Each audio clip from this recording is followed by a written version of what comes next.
Pope Francis, known across the world for his humility, compassion, and efforts to modernize the Catholic Church, is facing the end of a long, challenging chapter. After years of devoted service to over 1 billion Catholics worldwide, signs are growing stronger that he may soon step down. His health has been in steady decline, and despite his constant energy and strong leadership, the weight of his responsibilities has taken a toll. With the 2025 Jubilee year coming to a close, a moment meant to symbolize hope, renewal, and spiritual reflection, many believe it is the perfect time for him to pass on the torch to a new leader. The Vatican, although quiet on the outside, is buzzing with discussions about the next chapter in the Church's future. Whispers of resignation have become louder, and the attention now turns to the question that matters most: who could become the next pope? Among the most talked about figures is Cardinal Pietro Parolin. Known as the Vatican's most skilled diplomat, Cardinal Parolin has spent years in key roles, navigating delicate global affairs and building strong ties with leaders around the world.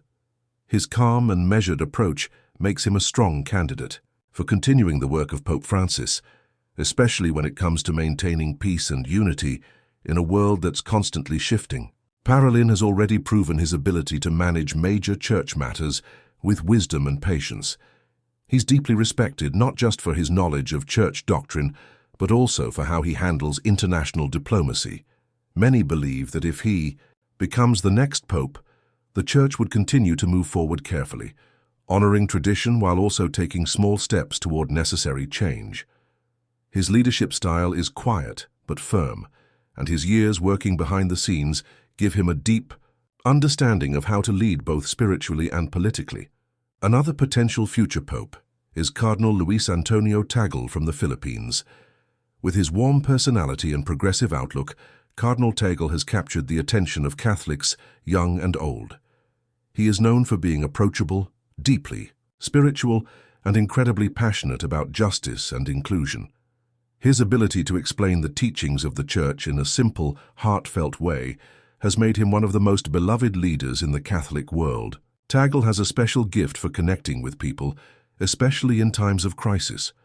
His commitment to helping the poor, protecting the environment, and embracing reforms has sparked new energy within the Church. He represents a future where faith is not only about ritual, but about action and compassion. Many see him as someone who could help the Church stay relevant in a world where many people are turning away from religion. If elected, he would be the first Asian pope, and that in itself would send a powerful message of inclusion and change. Also rising in the conversation is Cardinal Sean Ali, a dynamic and innovative voice in the Church. Unlike the more traditional candidates, Ali is seen as a bridge between the ancient rituals of the Church and the fast-changing digital age. He's widely known for using social media and modern technology to spread the gospel in ways that younger generations can relate to. Ali's speeches are clear, passionate, and full of purpose. He believes that the Church must speak to today's world using today's tools, while never abandoning its core values. He's also been outspoken on issues like mental health, social justice, and the need for the Church to be more compassionate and present in people's everyday lives. His ministry has helped many people feel seen and heard, especially those who have felt ignored or judged by religious institutions. If Cardinal Ali becomes pope, we could witness a new kind of papacy, one that is more open, more interactive, and deeply engaged with the real struggles people face.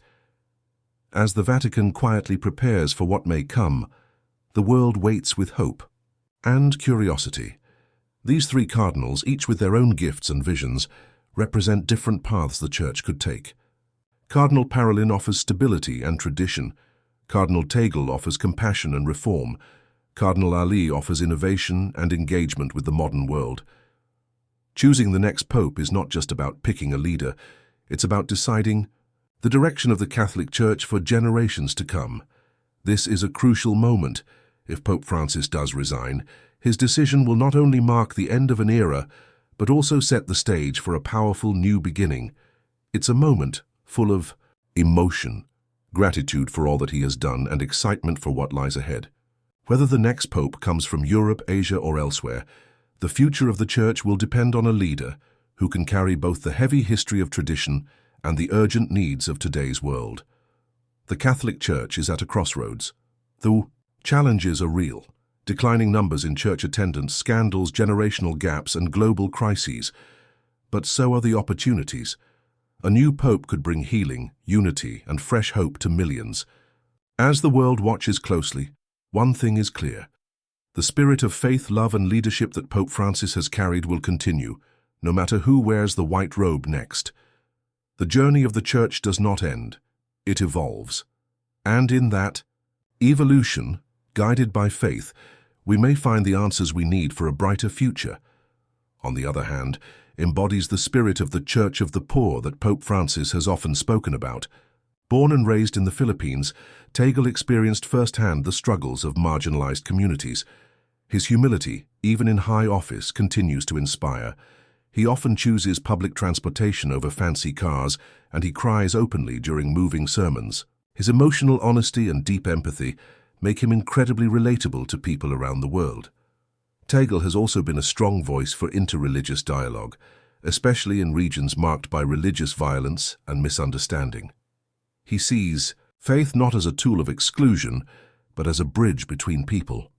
Under his leadership, the Church might become more visibly active in issues like poverty, climate change, and migration. He represents not just a theological shift, but a cultural one.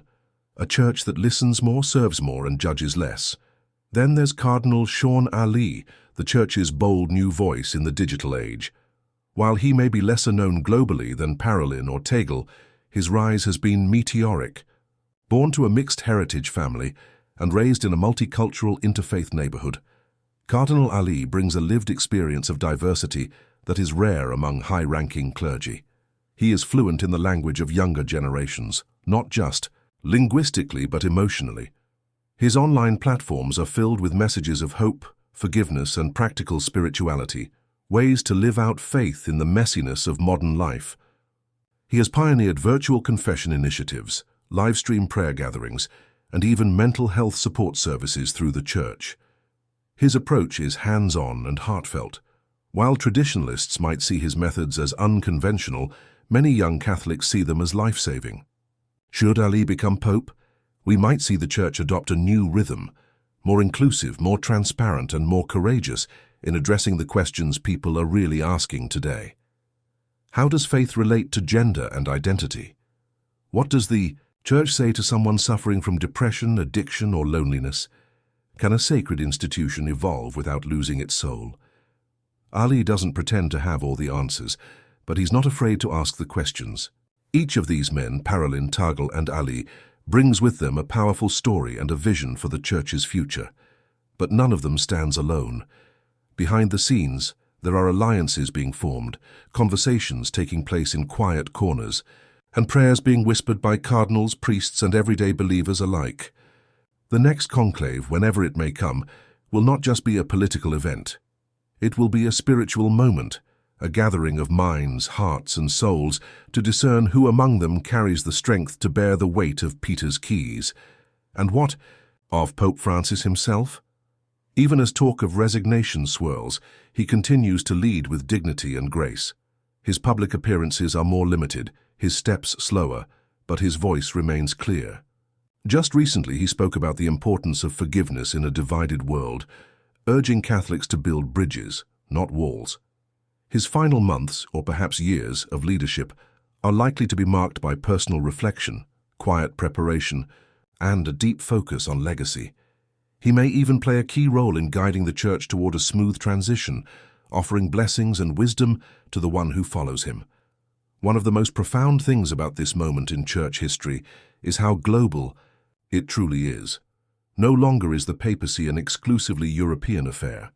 The Catholic Church spans continents, cultures, and languages. Whether the next pope is Italian, Filipino, African, or from the Americas, his leadership must reflect the rich diversity of the faithful. It must answer to the cries of the suffering, the doubts of the young, and the hopes of those who still believe in something greater. The Catholic Church is not perfect. It never has been. It has faced scandals that shook its foundation and lost many of its flock along the way.